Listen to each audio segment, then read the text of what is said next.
Assalamualaikum warahmatullahi wabarakatuh. Wilujeng enjing sadayana ibu guru dipihormat sareng sadaya rerencangan siswa-siswi kelas 11. Langkung tipayun mangga urang sanggakeun puji sareng syukur ka Allah Subhanahu wa taala. Nu parantos maparin waktos ka urang sadayana dugi ka tiasa patepang rarai dina ieu acara. Alhamdulillah urang tiasa kempel di ieu tempat dina kaayaan sehat walafiat.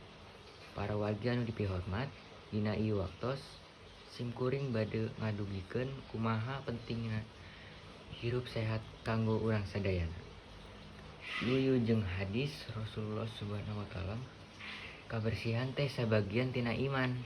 Salaku jalma nu iman, urang tangtuna moal ngalawalkeun perkara kebersihan. Urang sadaya kedah ngajaga lingkungan sareng awak sorangan. Sangkan dijauhkeun tina sagala penyakit. Kumargi kitu urang kedah ngalaksanakeun hirup sadidinten ku cara anu sehat, maresihan awak, bersihan kuku, nyikat waos anu rutin, eta contoh hirup anu sehat. Contoh sanesna mican runtah kana tempatna. Nuju ulah di mana wae, batuk atawa bersin kudu nutupan bahal. Saupami sadidinten urang ngajaga kabersihan, awak urang bakal bersih atanapi suci tina sagala kokotor. Bersih teh hartosna bersih sucina diri urang sareng lingkungan di sabudureun urang.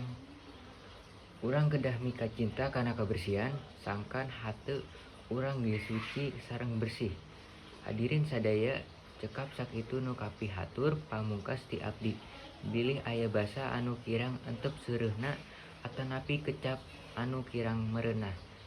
Larapna mugi kesah ngahapunten. Hatur nuhun kana parhatosna. Wassalamualaikum warahmatullahi wabarakatuh.